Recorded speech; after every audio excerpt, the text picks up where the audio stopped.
उसके अब्बू एक ऑटो रिक्शा चालक थे और उसकी अम्मी खेत में काम किया करती थी। घर के हालात इतने खराब थे कि उसके अब्बू ये चाहते थे कि वो चौथी क्लास में ही स्कूल छोड़कर काम पर लग जाए, लेकिन टीचर के समझाने पर जैसे तैसे उन्होंने उसे पढ़ने दिया।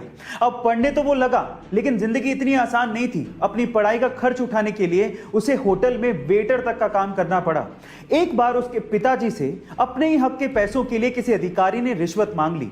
अपने पिता को हक के पैसों के लिए रिश्वत देते हुए देख के उस बंदे ने सोच लिया कि वो एक अधिकारी बनेगा। फिर क्या था, 21 साल की छोटी सी उम्र में उसने यूपीएससी जैसे बड़े एग्जाम को पहले ही अटेम्प्ट में क्रैक कर लिया और पूरे इंडिया में 361वीं रैंक बनाई और आज वो एक आईएएस ऑफिसर है। उसका नाम है अंसार शेख। गाइस, आपको अंसार शेख की मोटिवेशन स्टोरी कैसी लगी चैट सेक्शन में जरूर लिखेगा। क्या हम इंडियंस शेयर मार्केट में इन्वेस्ट करने से डरते हैं? मैं ऐसा क्यों कह रहा हूं, जरा ध्यान से सुनिएगा।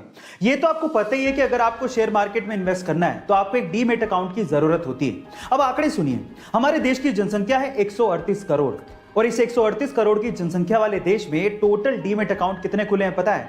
वो मात्र हैं 4 करोड़ और उनमें से भी बहुत सारे डीमैट अकाउंट इनएक्टिव हैं। यानी कि हम भारतीय शेयर मार्केट में रिस्क उठाने से डरते हैं, लेकिन रिस्क है तो इश्क है। मैं आपको एग्जांपल देता हूं। राकेश झुनझुनवाला, जिन्हें हम इंडिया के वॉरेन बफेट भी कहते हैं, उन्होंने सन 1985 में मात्र 5,000 रुपए से शेयर मार्केट में इन्वेस्टमेंट शुरू की थी और आज उनकी टोटल नेट वर्थ 14,000 करोड़ रुपए है। गाइस, अगर आप भी इन्वेस्ट करना चाहते हैं तो डीमैट अकाउंट का लिंक डिस्क्रिप्शन बॉक्स में गिवन है। दुनिया के बहुत से देश तरक्की के चक्कर में यह भी भूल गए कि इस धरती पर सिर्फ इंसान नहीं रहते, इंसानों के अलावा और जीव भी रहते हैं। लेकिन सारे देश एक जैसे नहीं होते। जैसे कि सिंगापुर ने जरूर जंगलों के रास्ते सड़कें बनाई, लेकिन उन सड़कों पर ब्रिजेस भी बनाए ताकि जानवर आसानी से सड़कों को पार कर सकें। इसी तरह से ब्राजील में स्पेशली कुत्तों के लिए एक पूरा गांव बसा दिया गया। उस गांव में घरों के अंदर सिर्फ कुत्ते रहते हैं, सरकार उन्हें खाना देती है, लोग डोनेशन देते हैं और टूरिस्ट वहां घूमने आते हैं। गाइस, याद रखिए, ये धरती सिर्फ हमारी नहीं है, बाकी जीवों की भी है। धरती गोल, सूरज गोल, चंदा गोल।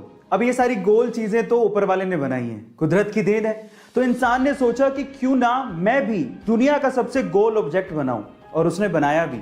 तो आज इस वीडियो में मैं आप लोगों को इंसान द्वारा बनाए गए दुनिया के सबसे गोल ऑब्जेक्ट को दिखाने वाला हूं, यानी कि world's roundest object made by human. ये ऑब्जेक्ट जिस मटेरियल से बनाया गया है उसका नाम है सिलिकॉन। इनफैक्ट ये सिलिकॉन के एक आइसोटोप S28 से बनाया गया है। इसको बनाने में 1 मिलियन यूरोस की लागत आई और आज के वक्त इस ऑब्जेक्ट की कीमत 10 मिलियन यूरो से भी ज्यादा है। गाइस, आपको इंसान द्वारा बनाए गए इस वर्ल्ड्स राउंडेस्ट ऑब्जेक्ट के बारे में क्या कहना है चैट सेक्शन में जरूर लिखेगा। कंपनियां हमारे दिमाग से खेल के किस तरह से माल बेचती हैं, इसको एक एग्जांपल से समझते हैं। मान लीजिए कि आपको एक कोई टी शर्ट दिखाई दी जिसपे 1,000 रुपए लिखे हैं, तो शायद आप उसे ना लें, लेकिन अगर उसके 1,000 रुपए लिखने का तरीका बदल दें तो शायद आप उसे खरीद लेंगे। कैसे? अगर उस टी शर्ट पे 2,000 रुपए लिखें और उसे काट कर 50% डिस्काउंट का स्पेशल ऑफर दिखा के फिर उसे 1,000 रुपए में बेचेंगे तो शायद आपके खरीदने के चांसेस बढ़ जाएंगे। गाइस, आप इससे कितना इत्तेफाक रखते हैं चैट सेक्शन में जरूर लिखिएगा। ये बात है 1997 की, जब गूगल ये चाहता था कि उसका सर्च इंजन $2 मिलियन में याहू खरीद ले। डील बुरी नहीं थी, लेकिन याहू माना ही नहीं। फिर उसके बाद समय का चक्का घूमा। 2002 में याहू खुद $3 बिलियन का ऑफर लेके गूगल के पास पहुंचा, लेकिन तब तक गूगल अपनी वर्थ समझ चुका था और उसने इस ऑफर को ठुकरा दिया। और आज रिजल्ट सबके सामने है। आज के समय गूगल $400 बिलियन के साथ दुनिया की सबसे वैल्यूएबल कंपनी है और याहू की वर्थ $5 बिलियन भी नहीं है। गाइस, इसीलिए कहा जाता है कि समय बहुत बलवान है, ये राजा को रंक और रंक को राजा बना देता है। आपको इफेक्ट जान के कैसा लगा चैट सेक्शन में जरूर लिखेगा और ऐसे अमेजिंग वीडियोस के लिए शेयर, सब्सक्राइब एंड लाइक। मिलते हैं अगली वीडियो में।